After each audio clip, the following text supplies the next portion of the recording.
Hello, one and all. This is Luckless LoveLocks, and welcome to the second day of 30 days of Luckless Looks At.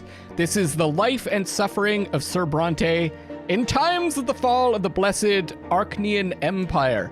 Apparently, I'm going to be looking at games with the longest titles in the world. I'd like to thank Sever and 101 XP or 101 XP for the copy of the game to play with all of you. It's described as a narrative-driven hardcore RPG set in a gritty world where the gods are real.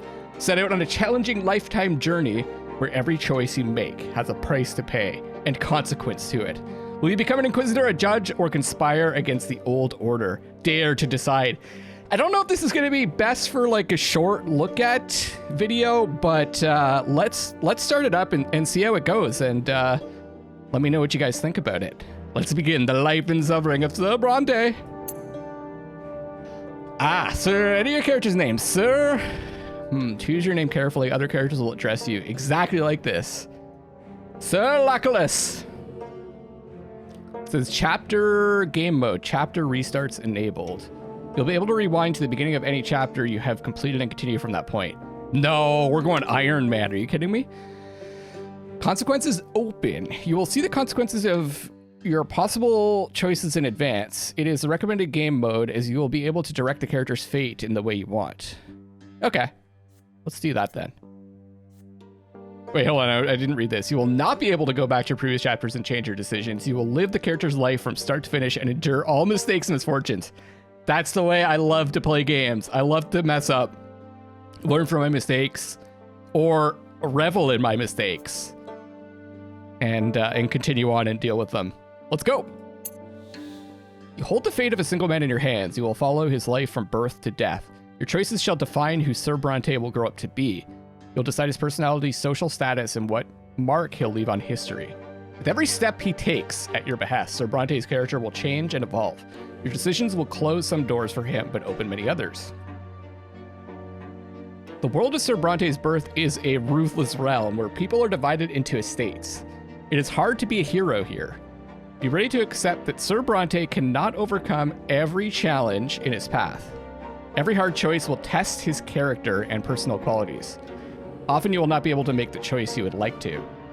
It may happen because you choose a different road earlier, exhausted your hero's willpower, or haven't earned the right position in society.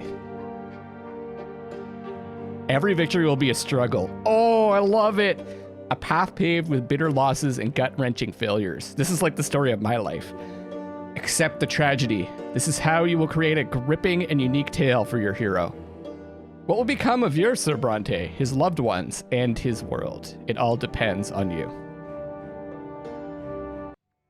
We're not starting well with the Sir Luckless.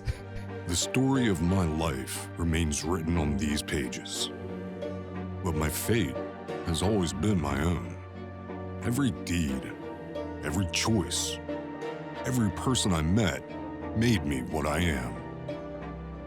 Could I have taken a different path? Could I have found a different calling? Altered the very course of history? And what price would I have to pay?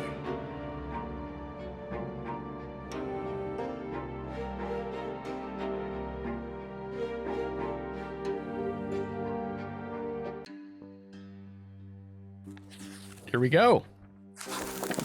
Chapter 1, at the end of time. Your fingers are stained with ink. Your breathing grows ragged. Your hands are shaking. Yet the words begin appearing on the page before you one by one, clinging together to form a chronicle of your own life. Who are you and how did you reach this end? Okay, I can't click on this stuff. I guess I just go forward. You were born, raised, and lived your entire life in the blessed Archnean Empire. In this land, a man's destiny is predetermined at the moment of his birth. Whether human or Archnean. Oh, so it's like a different race of people? Nobleman, priest, or lowborn commoner. All bend to the divine will of the twin gods, and each life is not but a single cog in the universe's immeasurable machine. The memories come flooding back. They engulf you as a merciless wave, binding together days that are thrice dead and gone. The dreams of your childhood, your adolescence, your youth spent in the capital, years of peace teeming with life and a war drenched in blood. High ranks and lowly deeds, opulent palaces. I love that word, opulent. Secretive city backstreets, fields of battle, and faces. So many faces of the people you held dear, the people who walked this road by your side. Such was your life, now all exposed by ink, erupting onto the page. But through every step, you sought to change the world as you saw fit. The choices of your upbringing, the path you carved in your youth, the fruits of your struggle, the consequences of your sacrifice, all of it led you here, to the end of your time. And every choice had a price. Now, years and years later, the crossroads of your life echo in your memory, the pain and joy inextricably intermingled. Could you have taken a different path, chosen a different calling, found a different place in the world? You had the power to alter the very course of history. At the end of time, now on the verge of death, you struggle with doubt, seeking answers to the last and most crucial question of all, your life. Of all the paths in life, why did you walk this one? Did you choose your own fate? Or was your life shaped by forces beyond your control? What determines a man's destiny? The man himself, the world around him, a higher power. There is no destiny. Destiny does not exist. Human life is an exercise in chance. It is not governed by any laws. Yes. You stand tall and stare death in the face, unflinching. There was no higher power guiding your life. It was just a wild jig, a chaotic tangle of innumerable human wills, actions, and accidents. The only thing that could ever turn this chaos into an orderly narrative is the eternal human drive for storytelling. Your life had no greater meaning. You were neither cursed by fate nor guided by providence, and this is what made you truly free. But are you right about this? Is it all true? To learn the truth, you will have to return to the very beginning, remembering every step you took along the way. On these pages, the story of a man named Luckless Brante will live once more. That's such a terrible name to pick for your child. Oh man, so we have to go through all these different stages. I might only make it through childhood. This is also these games that I'm testing out I could pick up afterwards, right? So we'll see how it goes. Childhood.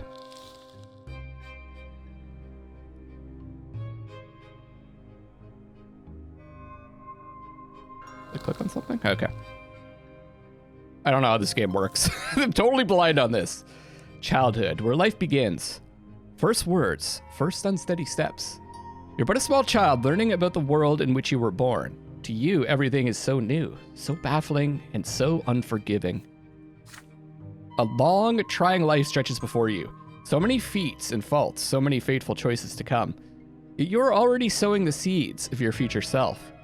You are learning to live and survive in this world, looking for a place within it to call your own, choosing your future destiny. Who you grow up to be.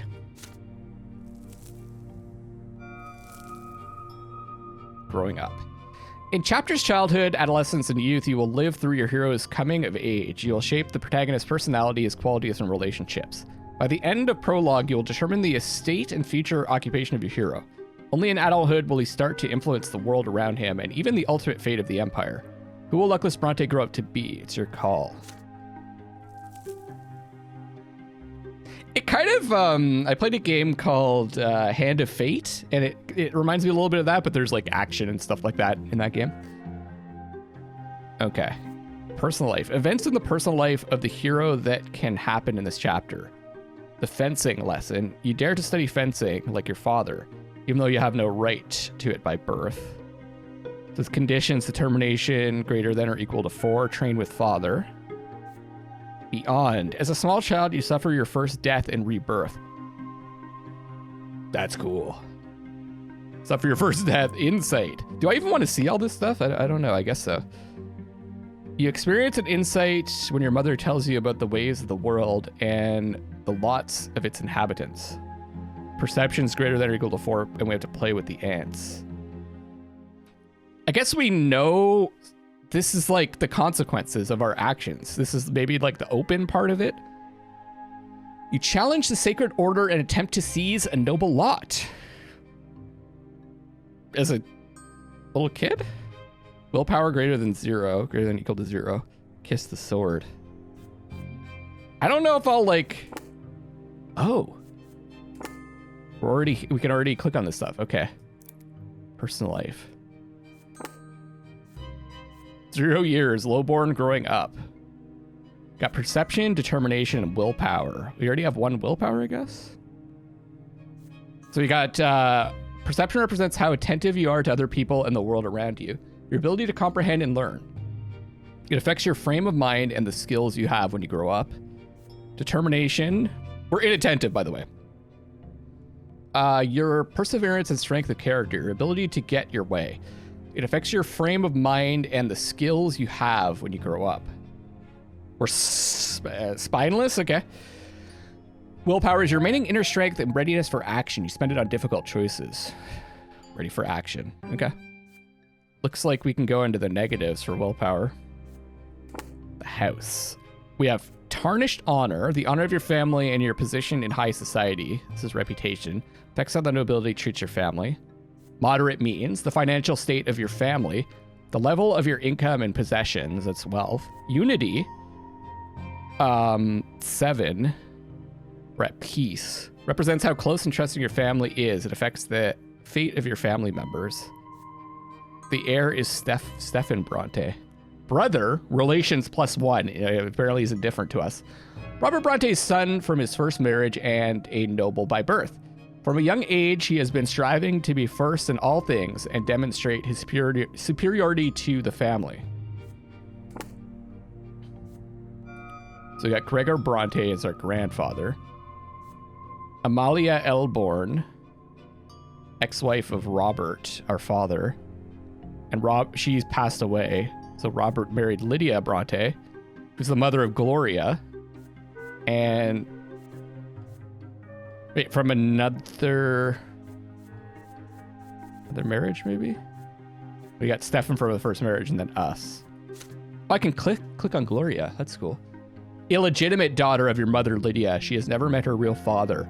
Her position in the family is precarious. Robert Bronte has never acknowledged her as his own daughter. Her sister is a dreamer. She often has her head in the clouds and can act recklessly at times. Robert Bronte's son from his first marriage and a noble by birth. Yeah, we already read that. So, noblewoman of the sword, Amalia Elborn. True death. Your father's first wife passed away soon after giving birth to Stefan, never to be reborn. She died while giving birth to him. She was a noblewoman of the sword and a sister of Augustin Elborn, powerful family friend. The match between her and your father was your grandfather's doing. Amalia is said to have been a striking woman with a forceful personality who was proud of her noble origins. Let's read about her father. Can't scroll down. A nobleman of the mantle and a judge at the Anizote prefecture. Following in the footsteps of his father, Gregor, he earned a noble title and a position at the prefecture. He works tirelessly in his judicial service for the sake of his family. He took your lowborn mother Lydia as his second wife, thereby jeopardizing the family's noble future. We got sympathy. We're sympathetic with him. And Lydia is a humble commoner from the outskirts of Anizote. I don't know how to pronounce this stuff. I'm just guessing. Neither her lowly origins nor the fact that your grandfather directly forbade the marriage stopped your father from taking her into his home. She now manages the household and raises Robert's children. Her mother is devoted to her faith and insists that her children observe their lots. Sympathetic. And then Gregor is still alive. In -1. The head of the Brante family and a nobleman of the mantle. A senior judge at the Anizote prefecture. I'm just going to say Anizote. You guys are cool with that. He was the first person in the family to get an education and achieve a noble title. His dream is to see his family ennobled by the sword. A cruel and fierce defender of the ancient order, he is constantly preoccupied with arranging the future of his family line. And then there's us. Whoa, whoa, whoa, there's like a crown death. Oh, that's the true death. As we saw, okay. Well, unlocking chapter 2. Chapter 4 and revolts. Settings, okay. Destiny. Back to scene. Do I pick one? Oh, I guess we just continue. Your personal qualities at this age determine which choices you may take. We read that.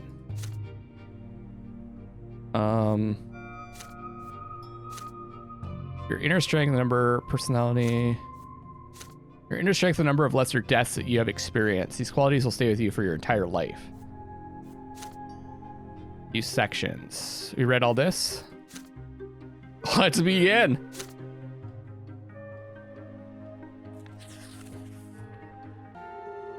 Birth. At first, there was nothing. No time, no sensation, nothing but darkness and void. But then a will breathed life into nothingness. Matter and spirit were set in motion. History began its march. It was your turn to enter this world. Your first memory.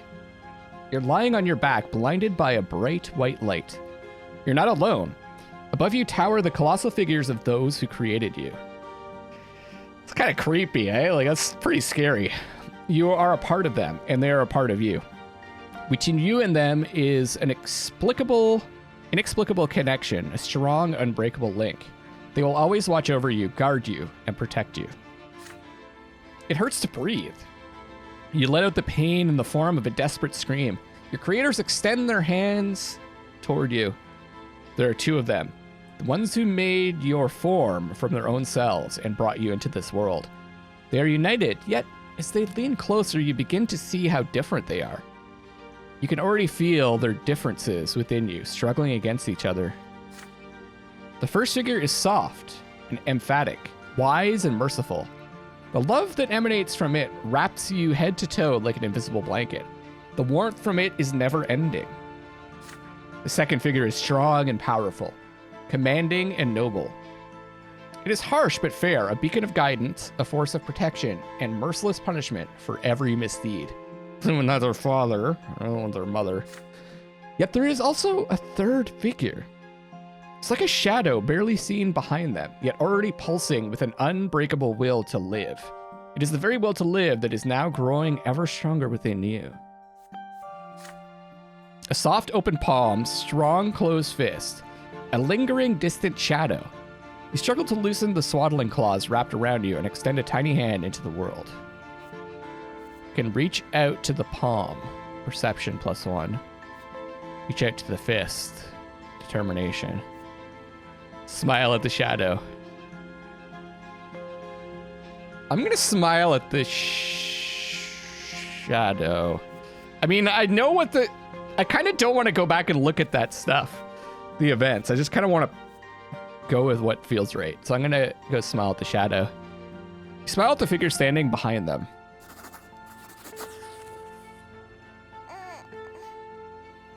Your first smile appears on your face, awkward yet genuine.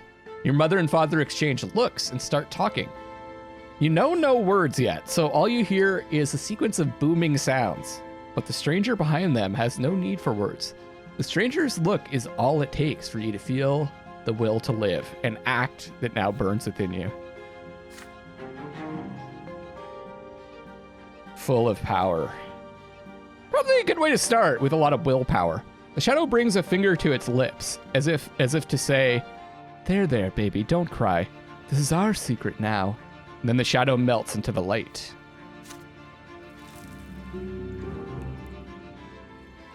Your life in this world begins, how you live it. The year is 1118.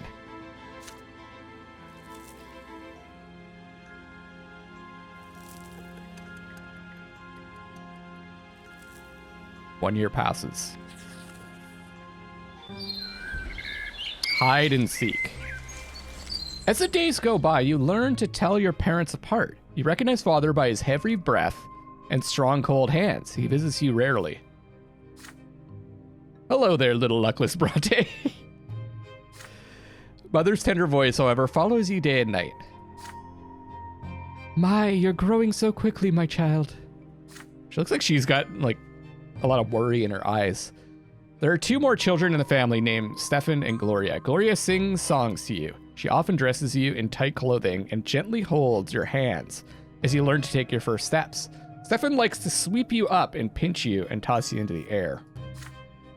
Oh, look, this is your brother and sister. Yeah, you're my little brother. We're gonna play together. But I'll always be in charge, because you were born a commoner. Of course. Be quiet, you. He doesn't understand yet. Come on, baby Luckless. Let's go play in the yard. She's older, eh? A little bit older?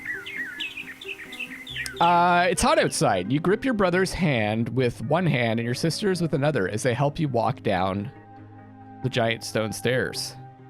Then you sit on the ground and start exploring the sparse blades of grass with your fingers. It tickles. In the sky far above and away from you is a gigantic pillar. Perfectly straight stick made of light. It is so bright it hurts to look at it. Why are you staring at the shining pillar? It's not going anywhere, you know? Hey, I want to play hide and seek. He's just a little baby. How's he gonna play? Then you hide him, and I'll try to find both of you. You have no idea what they're talking about, but you support them with happy cooing. This is strange, but so exciting. Stefan and Gloria glance at each other, then your brother walks to a big tree, closes his eyes, and starts shouting something. Gloria takes your hand and walks you through the yard. Your sister takes you behind some thick bushes by a tall wall. The light from that light stick on the horizon barely reaches here. Interesting. You can't see home from this place. The ground is crawling with tiny black bugs. Gloria sits you down on the ground and puts a finger to her mouth for some reason. And then she's gone. We just don't understand any of this.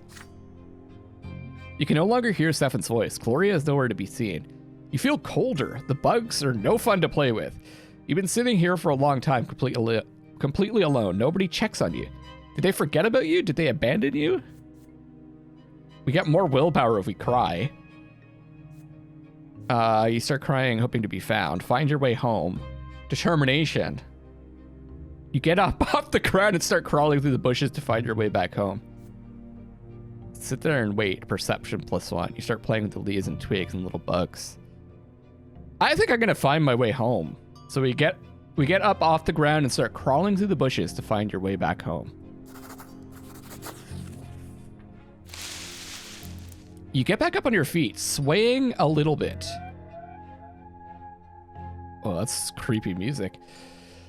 Carefully, you take a first step, then lose your balance and plop down on the ground again. Oh my God, are we gonna kill ourselves? You're determined. You get up again and keep walking in the direction Gloria went. You walk out of the bushes and further toward the wall of the house. And then the most tender and gentle hands in the whole world embrace you and pick you up. Mother has found you. There you are. Yeah, she's seen some shit, guys. You lean on Mother's chest and hold on to her with your arms.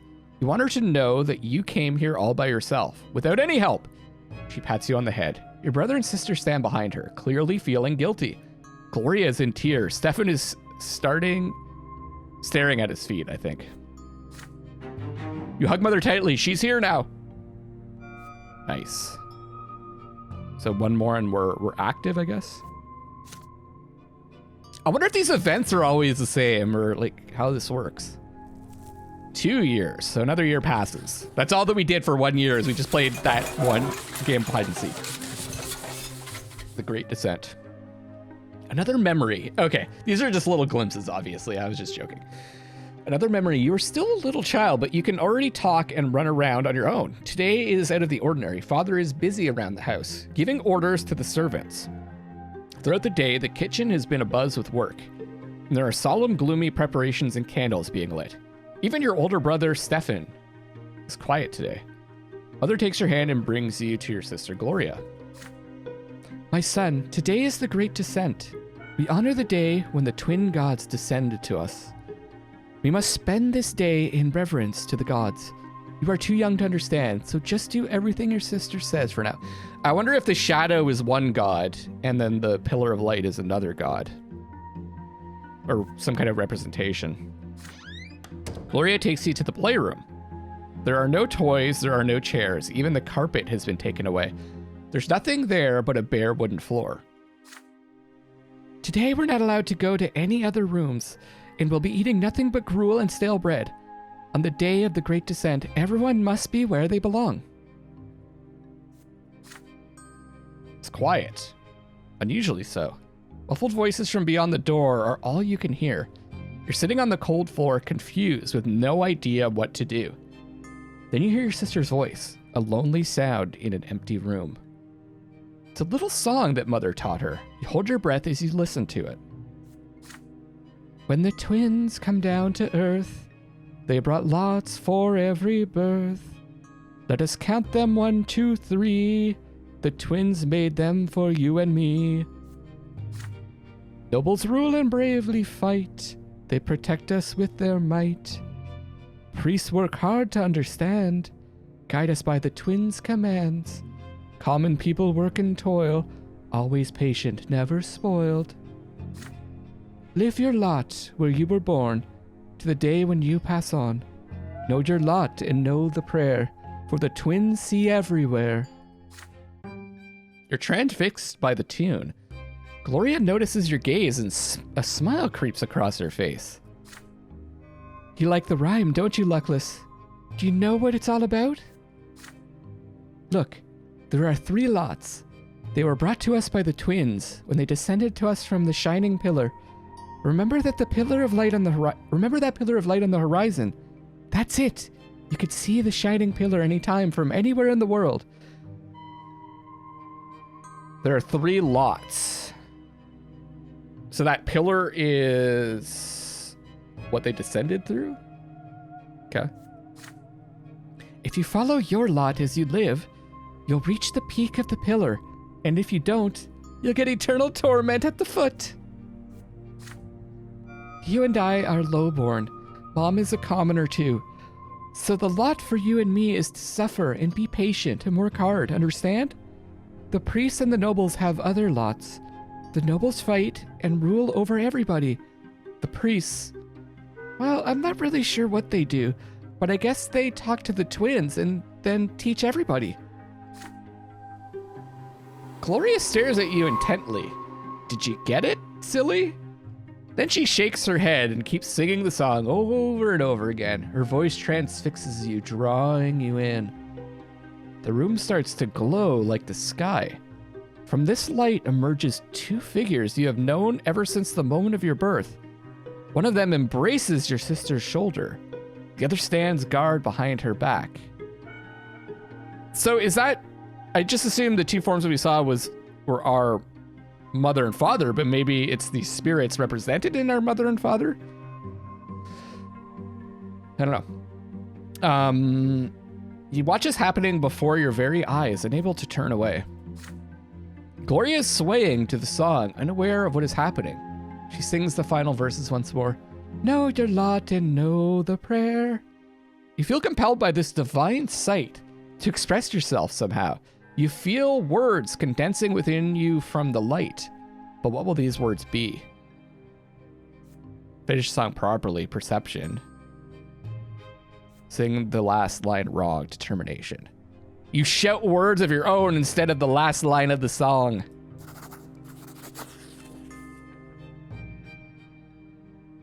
Know your lot and know the prayer. The lots are lies told everywhere. You shout these words, but you have no idea how they came to you. The shining pair standing behind her back turn to look at you.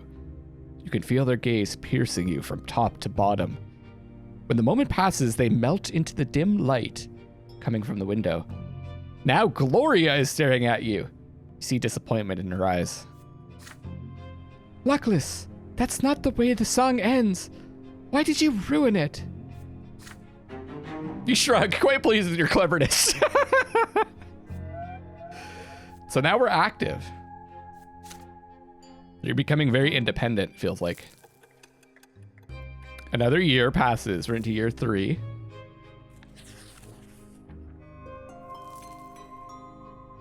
Year 1121, spring, the origin. You're starting to understand more and more of what the adults say. Your family is an unusual one. Your father is a nobleman, but not by birth. His is a title earned through great service, but your mother is a lowborn woman, a commoner. Because of this, you were born a commoner, but father says you may yet come unto nobility. You learn to read at an early age. Together with Mother, you read and learn by heart the many poems about the divine twins, the twin gods who reside upon the shining pillar. Mother calls these poems prayers. Again and again, you try to discern the shapes of the gods in the strip of holy light that shines in the sky all day and night. It's a rhyme there. But the light is too blinding to gaze upon. The greatest joy of all is when the stairs are no longer an insurmountable obstacle. Now you can climb and even jump from step to step. Father urges you to be more careful and avoid climbing too high. But even though you keep falling, you never stop being curious about the world around you. Your older brother Stefan now spends less and less time playing with Gloria and you. Playing with commoners is beneath a nobleman to be, he says. So Gloria calls him names and Stefan pulls her pigtails. One fine evening, Father gathers you all in the sitting room with an announcement. You'll have another little brother or sister soon. Gloria asks him to bring home a little sister. Another brother would be too much. Stefan gets frustrated. There are too many little siblings getting in his way as it is. Soon you'll be an older brother too, and it doesn't really matter who the youngest will be, a boy or a girl. You will love them the most. When Father comes back from his trips, he reads his adult books aloud for you. You find those stories of wars, generals, and rebellions quite enchanting, and Father approves of your fascination. Study hard, and maybe one day you'll become a noble of the mantle and earn your sword. But first, you need to grow up. Growing up, the concept is as terrifying as it is alluring. I still haven't grown up, so I understand that feeling. A lot of suffering. You keep staring at the carpet under your feet. You're both ashamed and proud. And it feels odd. A scratch on your hand stings a little. Stefan is standing next to you, sniffling from pain. Your brother was training in the yard with a wooden sword. You wanted to play with him, but he ended up getting angry and throwing the sword at you. The stick hit you in the shoulder. You picked it up and hit him with it. You see Mother's shoes walking to and fro on the carpet. You do not want to look up. You would rather not see her angry. She is not as gentle as you to you these days. Why did you hurt Stefan, Luckless? You stammer out an explanation. He hit you first. You just hit him back. How dare he pester me like that? When I grow up, I'm gonna hit you with a real sword. Mother shushes you both and speaks to you again. Her voice is stern, and yet you can still feel her concern for you. Even if Stefan hits you, you cannot hit him back. You are my son, and I was born a commoner. Our lot is to suffer. But your brother was born from a noble father and a noble mother. His sacrament is coming to us, and then he'll rule over the likes of us.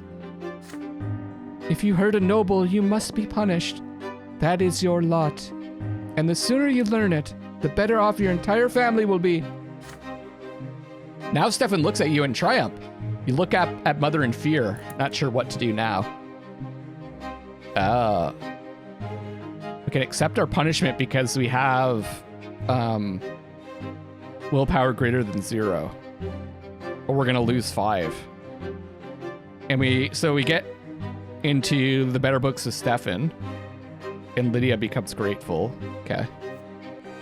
Determination +1, deny your guilt.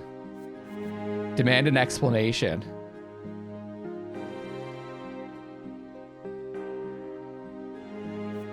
I kind of want to pick this just because of the willpower, but I also would probably want to demand an explanation. So I'm gonna pick what I feel like picking. You demand that Mother explain why things are like this. I feel like we're very independent. You start asking questions. Why were you born a commoner if your father is a noble? If you have your father's name, why can't you have his lot? And why can't you choose a lot for yourself if you don't like the one you have? Mother is stunned by all the questions you're peppering her with. Don't you dare ask me about that, Luckless. I'll violate my lot if I start explaining it all to you. I'm a commoner, not a priest. You're flogged in front of your entire family. The pain burns on your skin again and again. Tears keep rolling down your cheeks. It feels like the punishment will never end. It hurts to walk when you're finally let go. You slowly climb the stairs and walk to your room. You see a book on your bed. The Teachings of Satius, Volume 2. Don't start with Volume 2, man! Are you crazy? Your tears have dried now. You begin to read slowly, making your way through the difficult words. Every death of the body bringeth the soul ever closer to the twins' judgment. And when the body dieth a true death, the soul soareth to the shining pillar. The twin gods do judge every soul, and their judgment is stern and unforgiving. He who followeth his lot in life from birth shall melt in bliss atop the peak of the shining pillar. Melting in bliss. Melting does not sound blissful. I mean, there actually, now that I think about it, there are certain, like, lying on a beach in a nice warm summer day, melting kind of is blissful. With a beautiful woman and a drink by your side. Okay, I can see that. The words confuse and elude you, instilling fear and awe. You'll read this mysterious book again and again as you grow up.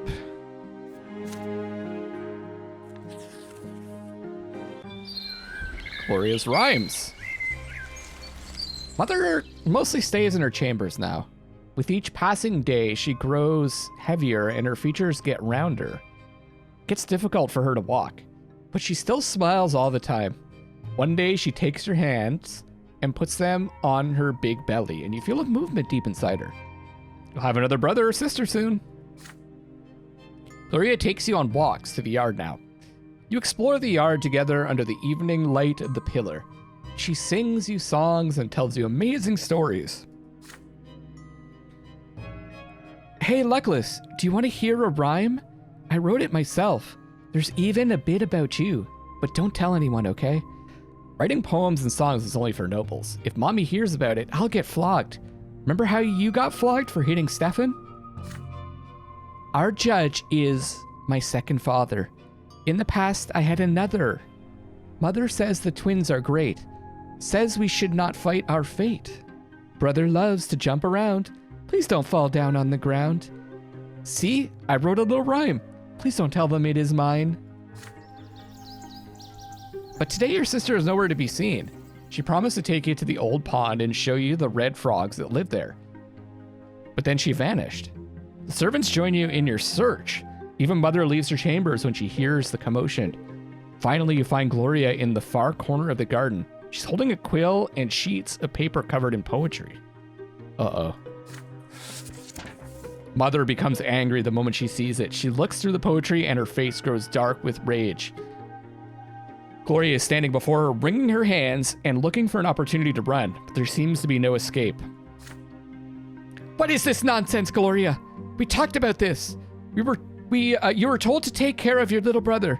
You are absolutely not allowed to entertain yourself with this writing. I can decide that for myself, Mom. No, you cannot. It has already been decided by the gods. And he's not a little brother anymore. He doesn't need a nanny. I need some time alone to think for myself. I'm not hurting anyone. You are a commoner and a future wife. It's time you learned how to properly care for your children, or for children. Had your disgraceful former father kept me in his house, you could have been born a noble. But that is not our fate.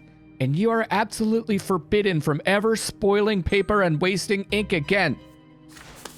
Mother grabs Gloria firmly by the hand and takes you both into the house. The scribbled sheets fly into the fireplace. Gloria sobs violently. You're a bystander in this scene, unsure of how to act. See? If we had higher perception, we could offer to write rhymes with her. Complain about your sister. Or determination. Comfort your sister. Willpower goes down, but then we increase our relationship with her. Or we could just leave. Willpower goes up. I am tempted to comfort our sister. I feel like we want to change our lot in life. Comfort Gloria and say that Mother is wrong. Mother leaves. The last of your sister's poetry burns away in the fireplace. You walk up to your crying sister and take her by the hand. None of this is her fault, you say. What Mother did is wrong and far too harsh. Gloria sniffles before speaking. But I did leave you all alone. You're not mad at me, really? You nod in reassurance. Gloria embraces you. Luckless, you're the best little brother in the world. The two of you make a little deal. She promises to tell you when she wants to be alone, and you promise to protect her and her secrets always. Cool. What does this mean, grateful? Gloria remembers what you did for her. This is like a Telltale game. Gloria will remember this, or whatever it is. I lost some willpower, though. We're so ready for action.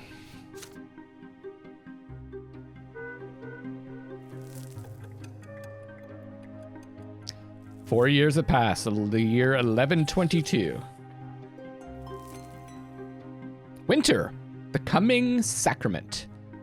Mother is in her armchair, knitting woolen jackets, pants, and socks for the little one. The baby will need to be kept warm, she says. Father spends less time at home now. Mother says he's very busy with his important job. He is a judge, after all. One day, you decide to ask Mother about Stefan and Gloria. How come they're brother and sister to you, but not siblings to each other? Well, my dear, I didn't give birth to Stefan, you see. He's the son of another mother, and Gloria is the daughter of another father. Come now, don't knit your brow like that. You'll understand when you're older. How is that even possible? You're all family, are you not? It is like, I like the way they're representing this from a child's perspective. It's like, it doesn't really make any sense. It's just, we've made it incredibly complicated. Adults like to make things really complicated to make themselves feel more important. Several days later, Mother calls Stefan and Gloria to the sitting room. You sneak in after them. At first, Mother gets angry and asks you to leave, but then she relents. You are told to sit still, be quiet, and remember every word you hear. When you enter the temple, bow to the twins, first to the elder on the right, then to the younger on the left. Stefan, you're a nobleman to be, so walk along the side paved with marble, where the benches... I already know where this is going. Where the benches are. Gloria, you walk along the sharp side. When you're there, you must get down on your knees, each on your own side. Stefan, kiss the sword. Gloria, my daughter, they will strike you with the lash. What the fuck, man? Don't be afraid of it. Resign yourself to the suffering it brings. It is the blessing of your lot. Gloria doesn't like the idea of the lash. There's a tense feeling in your chest as well. You were told to remember this. Will the lash strike you too one day? So when we get to be her age, we're also going to get lashed for just being born? On the next day, they take your brother and sister to the temple. You run towards them when they finally come back. The back of Gloria's dress is soaked with blood. She's hunched a bit, sobbing quietly. Stefan is putting on airs, acting prouder than ever. Nothing else looks different about them. It's like all is the same, and yet everything has changed. Each of them has accepted their lot. Oh. So we had no choice there. Interesting. Unity -1.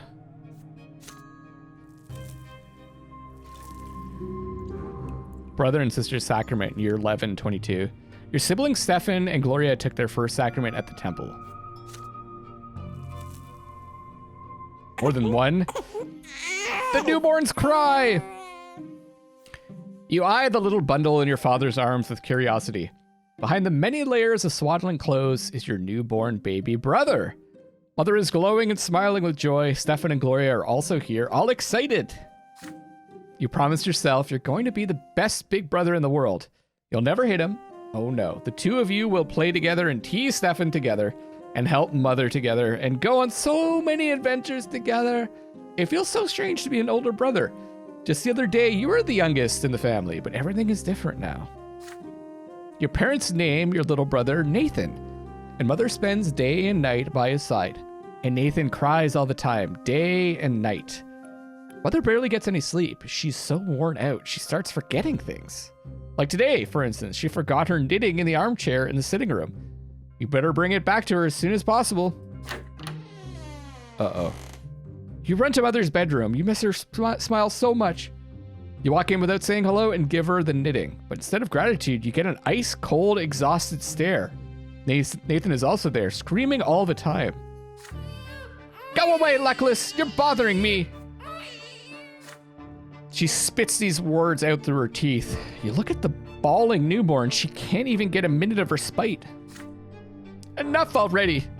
When are you going to stop? I just want some peace and quiet. Mother leaps across the room and starts shaking Nathan with malice in her eyes.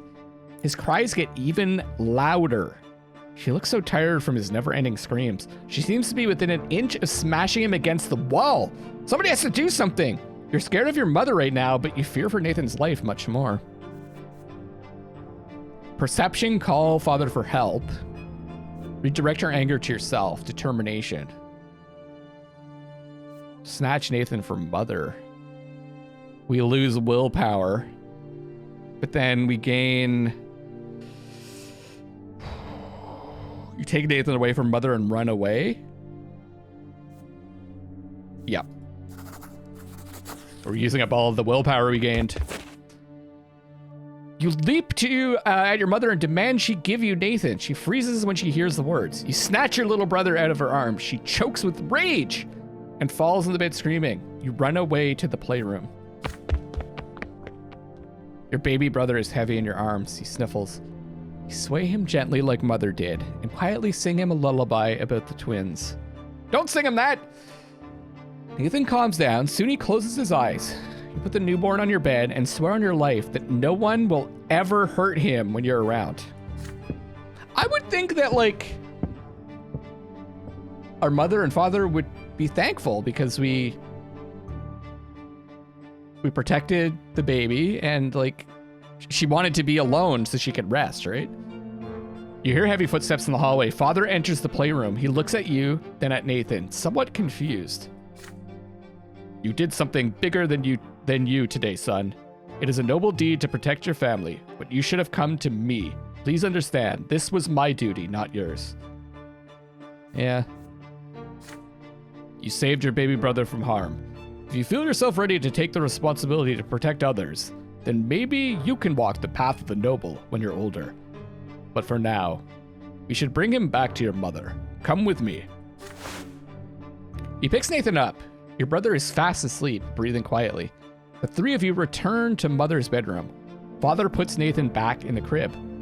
Mother is no longer screaming. She embraces you. Please forgive me. The twins know I was out of my mind. Please don't be angry with me. You hug Mother in response. Oh, that's nice. So you've got Nathan, the youngest child in the family and your only full sibling. An odd child. He has been secretive and aloof since he was a little boy. He is inept, constantly ill and crying, always in need of care and protection. He started reading sacred texts at a very young age. Your brother, Nathan, will remember this. We're still ready for action.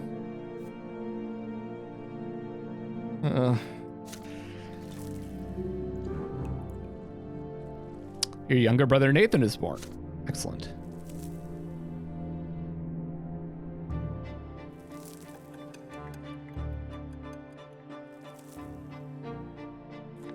Another year passes. We're in a year 1123, toy soldiers. You wake up to Father's touch on your shoulder.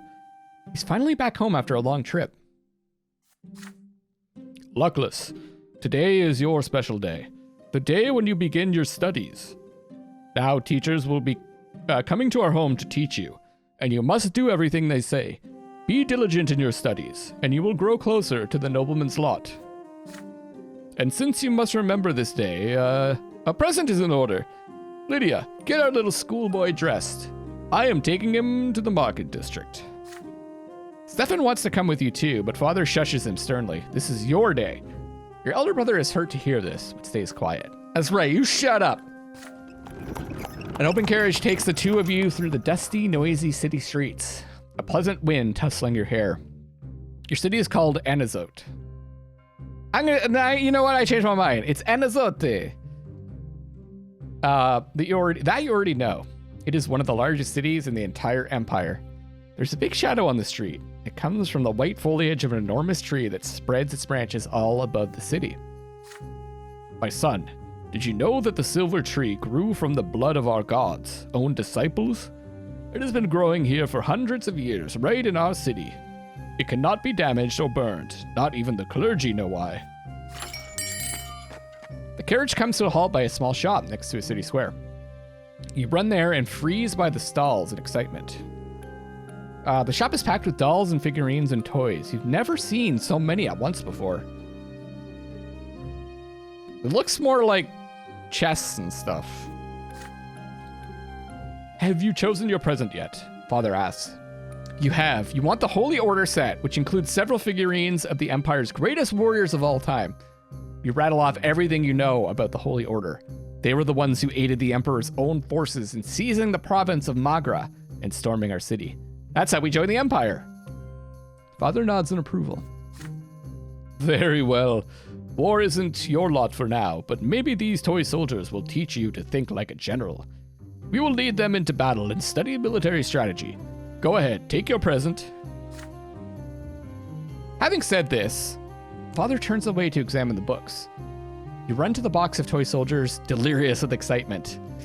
I used to love getting like a new board game or whatever when I was a kid and playing with all the little figurines and stuff. But there's a fancy dressed boy in your way. He's about to take your warriors for himself. Wow. He elbows you aside and reaches for the box. Anger overcomes you and you push him from behind. Your opponent falls to the floor. I like that, your opponent.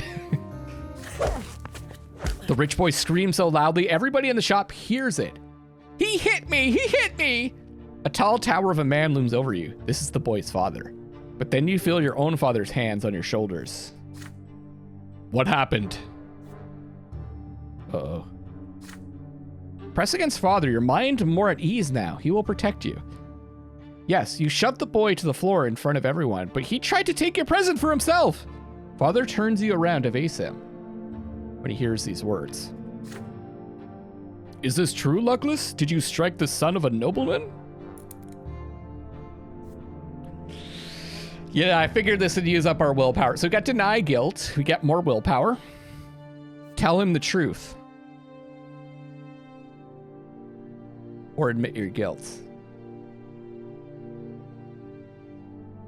I'm going to tell him the truth. You tell your father that you repaid the impudent boy in kind.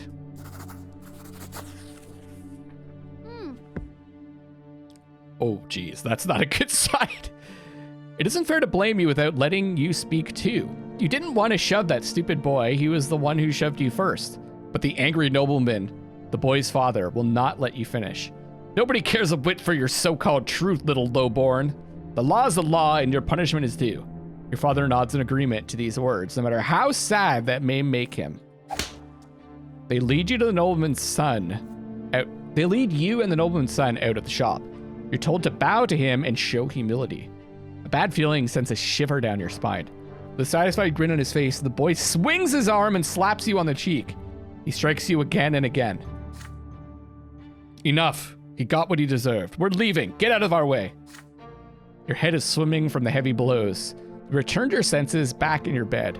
With servants treating your face, father stays by your side all day. I feel like he was, maybe proud of us? The morning after, you find a little box in your bed with the tin soldiers of the Holy Orders inside. You paid dearly for your stubbornness. Determination, we're at 3. We might get to resolute.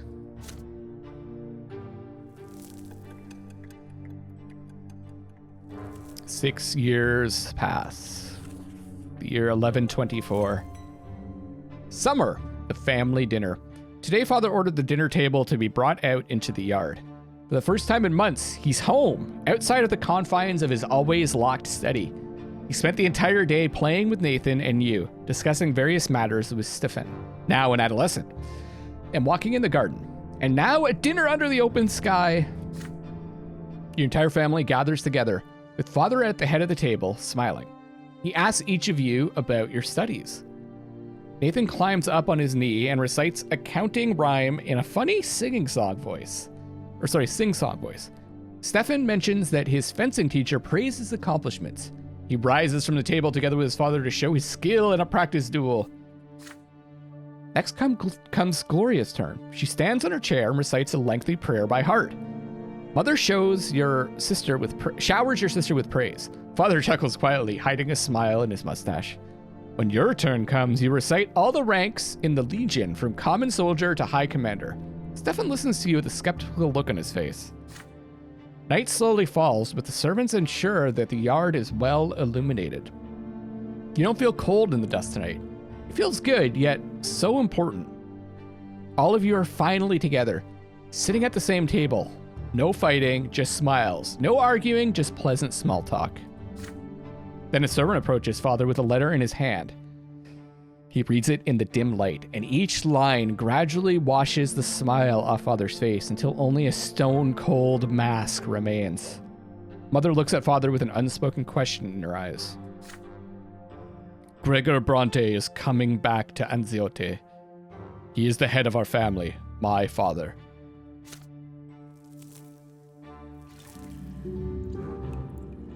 Year 1124, the grandfather's return.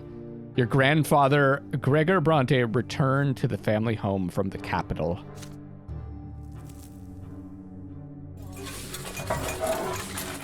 The intrusion. Ever since the news of grandfather's impending arrival, there has not been a single day when the house has not been cleaned or decorated. Your parents anxiously make sure everything is in order. They tell you to wash your face and hands after walks and scold you for leaving books on the floor. They tell Gloria she will be flogged if she is ever seen hiding in the attic.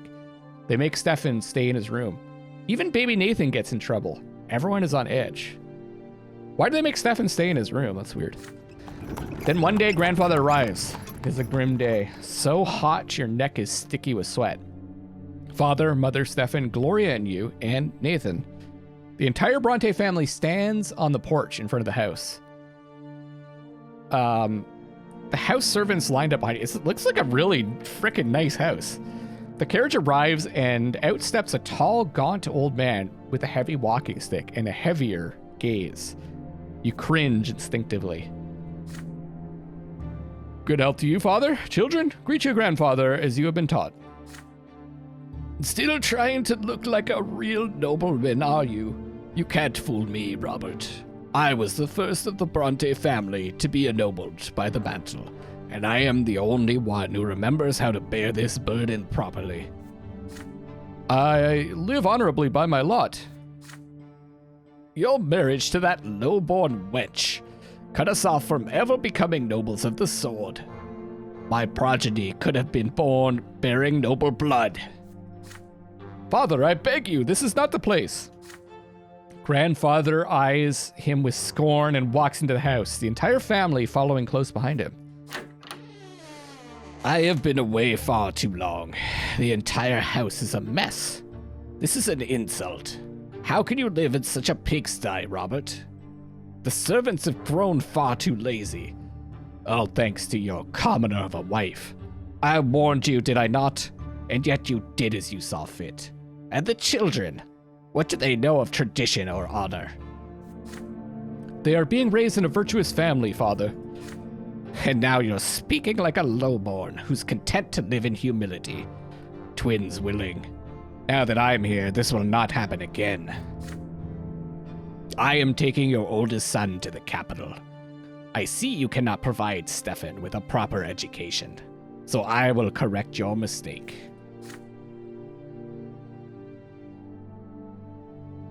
Your brother's fate has been decided just like that. Father does not object. He orders the servants to prepare Stefan for the journey. Stefan freezes in place, glancing at the grandfather and father again and again. The latter puts a hand on his shoulder reassuringly.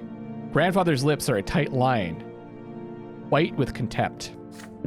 The house is examined, room after room. Everything grandfather sees is showered with scorn. He scoffs at a crease on a blanket in Nathan's crib, in mother's bedroom. He mocks Gloria's knitting in her room. The door to your room is next. What is this? Robert, tin soldiers in your younger son's room? He was born a commoner. I won't have him daydreaming of battle. Grandfather seizes the box containing the 10 warriors of the Holy Order. Your father stays silent. Anger and fear boil within you. This is your big present from the first day of your studies. It means so much to you. But what if he's right? What if you need to prove your right to command the toy soldiers first? Grandfather shakes his head in disapproval and shoves the toy box into the roaring fireplace. If you wait too long, they will melt in the flames. Oh, damn! Okay, well, we missed out on personality and determination. Options. Ooh. Oh!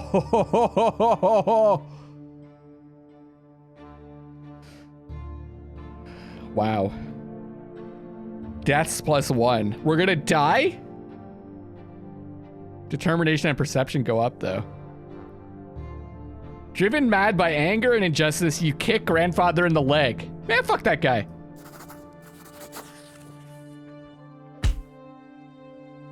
Overwhelmed by helpless rage, you run to Grandfather and kick him in the leg with all the strength you can muster.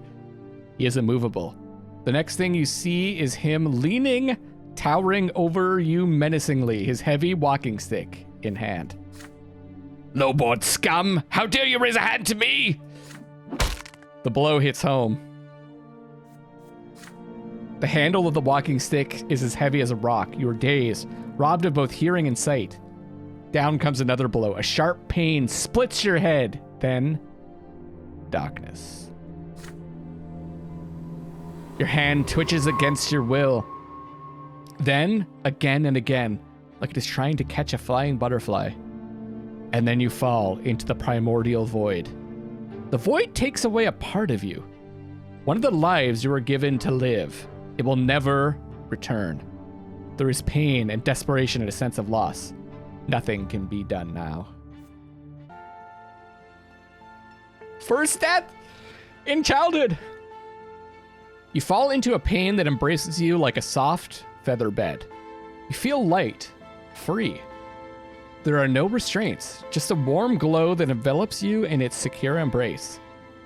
The waves carry you. Their touch is soft. They delicately enshroud what was once your body.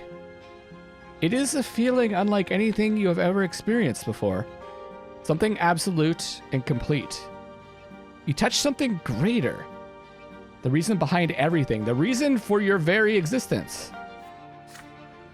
You were sculpted from this light. It was the first thing you ever felt. A boundless and sincere unity of the diverse. Your beginning was a spark. It cast this light in all directions. And now you are here again, one with the beginning of everything. Our fucking grandfather killed us, fucking kicking him in the leg a little bit. I'm glad I kicked him. The light gleaming from you resembles the light of the shining pillar. You still see it in the north, as always. The waves of light carry you to two figures. The elder is nearest. He is ready to accept you. He's quiet, wise, kind, and pure. The younger waits further back. You do not know what he is yet. The waves pause at the elder's feet. He leans over you and plants a feather-like kiss on your forehead. He's got, so the younger guy has a sword and the elder has a whip. The kiss spreads all over you. You're filled with an unparalleled delight and bliss. You exist. You are unique. There is no one else like you. They know this and they love you. You'll never be alone. You are a part of them. A part of your family, a part of this universe.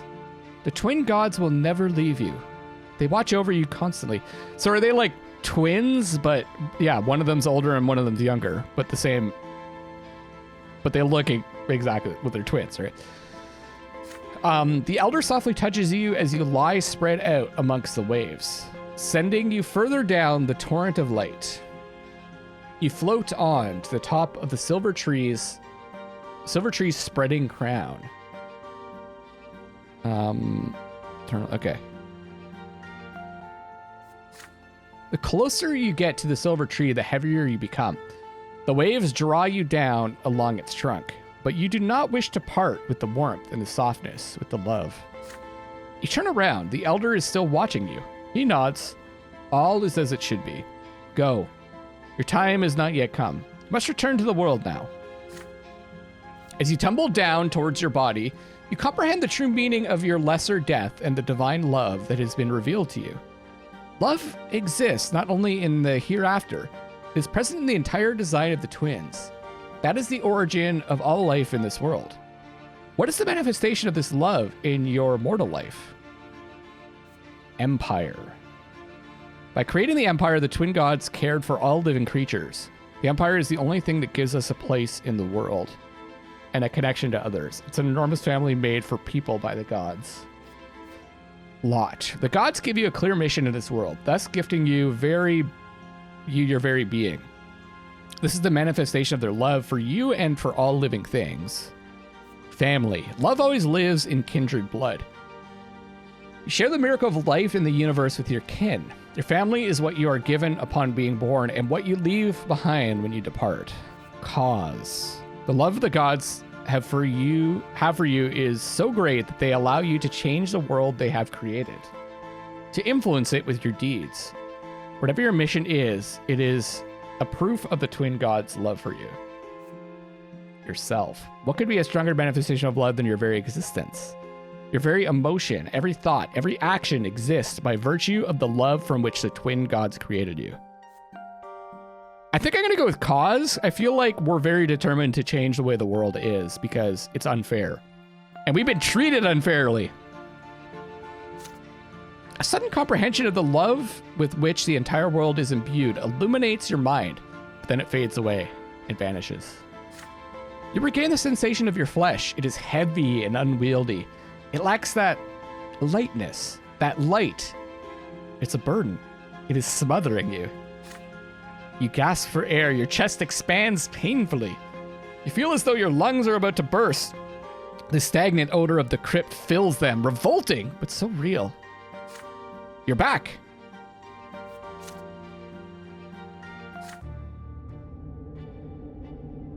Then you smell a sickly, moist smell. You feel dampness all around you. You come back to your senses in the gloom of the family crypt, lying flat on the stone slab. So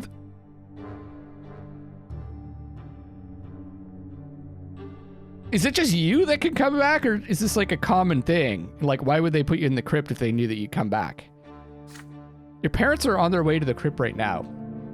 You hear their muffled voices. They are arguing, and against all rules, Mother will not agree with Father. Why would Sir Gregor do this? He just took one of our child's lives. Lydia, my father is our family's head, and the boy raised a hand to him. There was nothing we could do, and Father did admit that he was too hard on him. He fucking killed me! Please do not anger Sir Gregor. You need to accept this. It will never happen to any of our children ever again. Their voices grow quiet as they lean over you. You lean on your elbows to try and get up from the stone.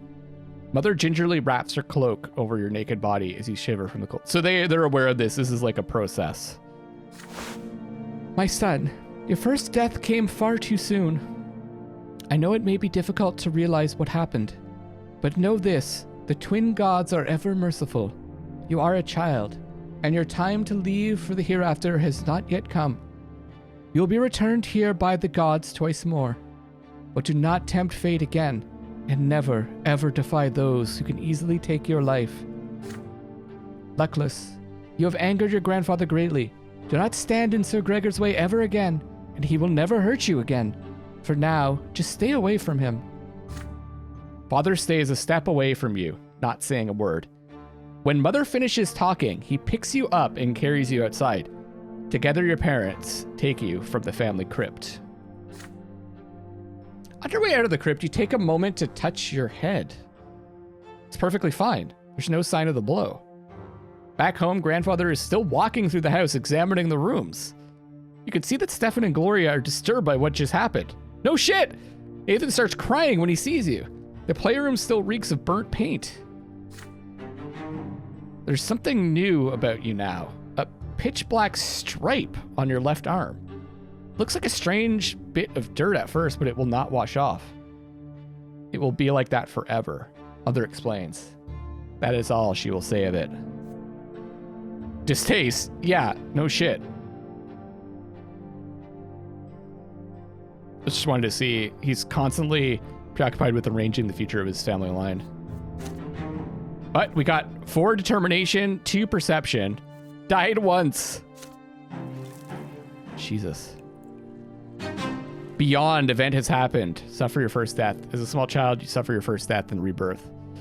I don't even remember what how to get the other events. So this is interesting that we managed to get one, and this is the one that we got.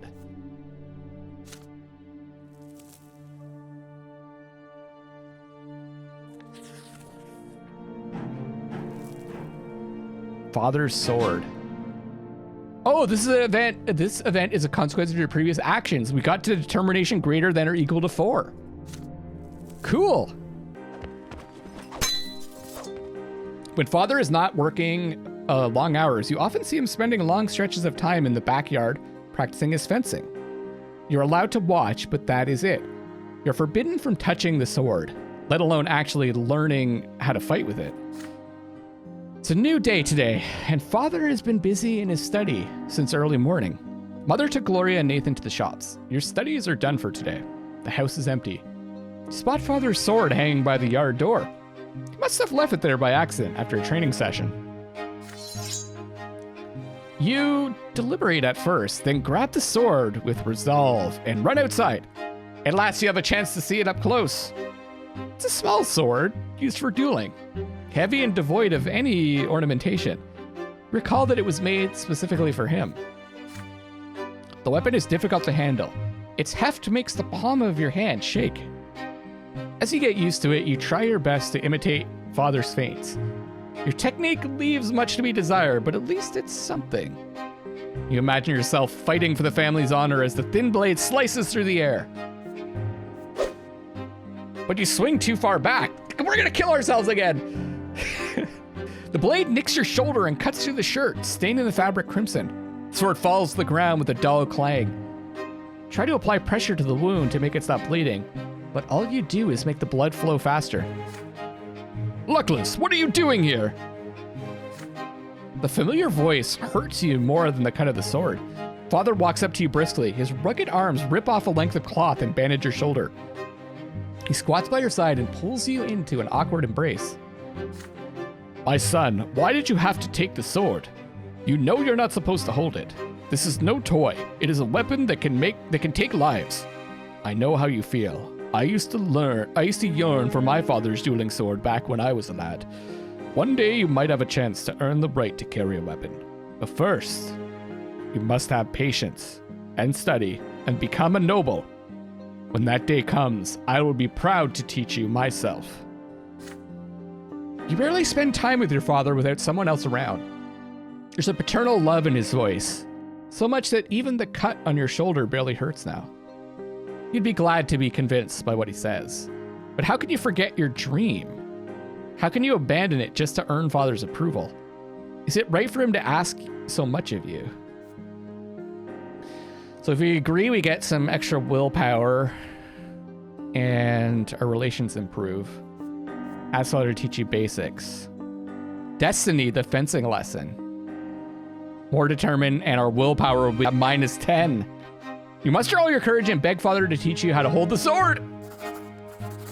Let's do it. Father's inquisitive look presses you for an answer. It takes you a long time to muster enough courage to speak. You beg him to teach you how to fight. At least the very basics. It will certainly come in handy in your future. It will be your first step towards becoming a nobleman. Now it takes father a long time to respond. He's about to speak, and you expect a refusal. But he says nothing. Draws a sharp breath again, but remains quiet. Then finally, he offers you the sword. But remember this, Luckless. You are not a warrior. Not yet. You will study this, like you study your lessons. Oh, this is great! He teaches you the first lesson right away. You learn to dodge attacks. There are several times when the tip of the blade cuts the air dangerously close to your nose. It is scary and difficult, but you manage it. From that day forth, father teaches you the foundations of sword fighting in great secret. Use your passion for tree climbing to explain the cuts you receive during training. Or you use your passion for tree climbing. Soon, you learn how to hold your own in a duel. Will you ever need this art in real life? That's so cool. We're now exhausted though, so we gotta hold back. Hey, the event happened! You dare to study fencing like your father, even though you have no right to it by birth.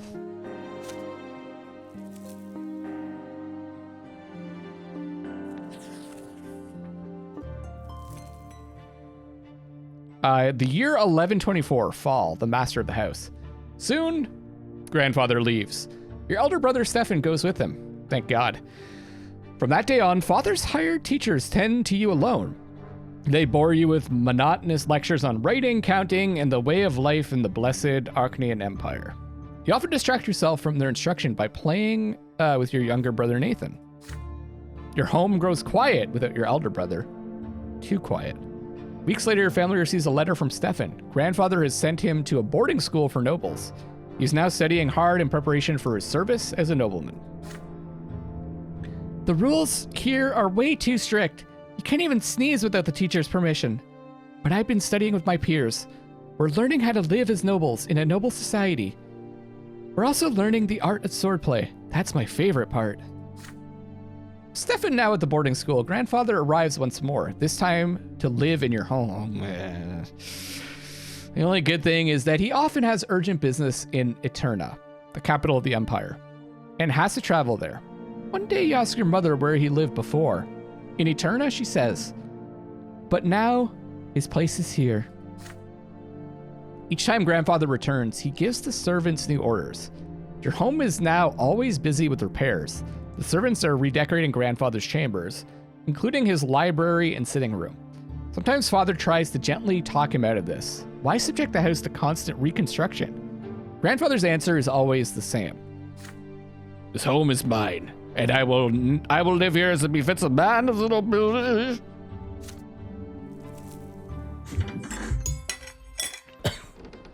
An illustrious guest! Some days grandfather stays home, and on those days, you try your best to stay out of his sight. But there's no way you can avoid family breakfast. The food is there, which you cannot bring yourself to eat it. Mother's eyes are red and swollen. She has been crying all night again. What the fuck, man? Can we just, like, throw this guy out a window or something? Grandfather sits at the head of the table where nobody used to sit before. Robert, it is high time your youngest sons underwent their sacraments. Sir Brante, please, let them live free of the lot for a while longer. They are but... Shut your mouth. Robert, that wife of yours is impertinent enough to interrupt me. If this ever happens again, she'll be eating her gruel with the servants in the kitchen, where she belongs. It's time for you to consider a real marriage, Robert. One to a woman of the proper station. Gloria drops her fork. Grandfather shoots her a scathing look. A tear rolls down Mother's cheek. Father does not look away from the plate, his hands clenched into fists. Baroness Elodar is one such woman. She is a comely widow and a fine match.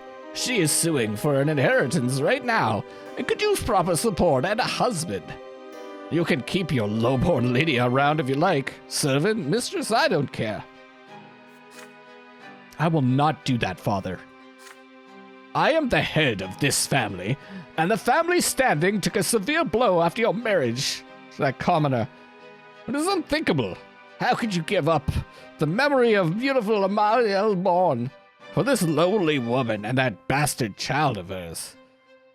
But now you have a chance to set things right. Don't disappoint me. Father nods curtly, trying not to look in Mother's direction. Father, I wish to see Stefan. If I find your conduct in the Baroness's presence satisfactory enough, then you may see him. She is coming for a visit tomorrow. Be prepared. Grandfather wipes his mouth with his napkin, throws it onto his plate, and leaves Mother's lips move silently. Nobody says a word. Then Father stands up and orders you and the other children back to your rooms. He needs to speak to Mother in private. Father comes to your room before bedtime. He sits on the edge of the bed and adjusts a crease on the woolen blanket. He distanced himself from you after Stefan's departure, so you're not used to such attention from him. In the candlelight, you can see his face in the dark. It's a sour expression on it. Yes, I'll kill him! My son, Baroness Emma L. Lodar, will be visiting us tomorrow. Please be polite and treat her with respect. Nathan will do as you do. I want this dinner to be as immaculate as possible. Don't let me down. On the next day, Mother starts dressing you and Nathan for the coming dinner. You see red all around her. Well, around her eyes, of course. She's got to get the house ready for this woman that's going to take her husband away. She's been crying for a long time. It hurts just to look at her. Nathan starts whining quietly. You and Nathan are dressed in new doublets, your tousled hair brushed into shape. Gloria is told to stay in her room. Father appears wearing his best suit. Mother is in a humble brown dress, looking pale. Grandfather has an uncharacteristically contented look about him. You hear the sound of wheels and hooves against the cobbles in the yard. Then, a pair of dainty heels come clacking. The antechamber is completely quiet and still fearing Grandfather's observant eye. The door opens. You see your guest, a beautiful dark-haired woman in a dress of elegant deep blue. Father takes the hand of Lady El Lodar and kisses it, showering her in compliments. Grandfather's face is beaming in her presence. No one even bothers to introduce Mother. Baroness, allow me to introduce you Robert's sons, Luckless and Nathan Brante. Frankly, it's his eldest, Stefan, who deserves the most attention. But currently, he is studying in Eterna, with the other young noblemen like himself. It is my hope that his younger sons will also make me proud one day. Grandfather eyes you with a probing look.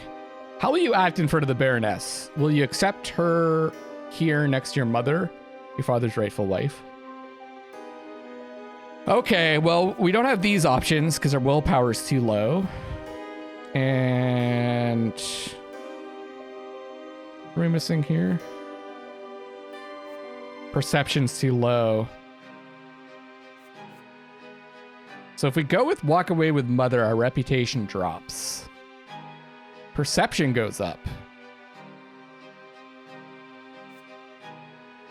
Huh. Unity goes down with this. Shit.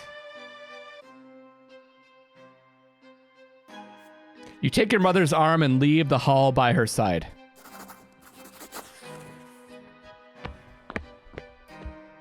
You turn your back on the Baroness and walk to Mother. You walk upstairs to her room, hand in hand. Behind your back, stunned silence reigns in the antechamber. Soon the two of you are alone. A burden falls from Mother's shoulders. She embraces you. Oh, we made the right choice. Together you wait until the dinner ends and the Baroness leaves. You didn't betray me. If only you could feel how grateful I am right now. The morning after, Father leaves for Eterna with Grandfather to visit Stefan. He returns to the capital in a quiet rage. You overhear your parents talking. Apparently, Grandfather has already poisoned Stefan's mind against him. Okay. And he greeted Father with cold hostility. Huh. Interesting. The name of Baroness El Lodar is never mentioned in the house again. I'm surprised that our father we'd lose relations with him. Did he really want to marry her? Like, that's good. Sympathy, okay. Yeah, I mean, we're gonna kill this guy. Oh no, tarnished on her. But we're curious. That was a big event. Year 1125. The kaleidoscope. I am going to wrap up this Luckless looks at Sir Brante, the life and suffering of Sir Brante here. Mainly because I just have to rest my voice. There's a lot of reading, a lot of voice acting. Thank you guys so much for watching. Let me know what you think, what you thought of it in the comment section. This is the end of day 2 of 30 days of Luckless Looks At. I hope you're enjoying it. This is Luckless LoveLinks signing off for now. I'll see you on the next one, and I love you all.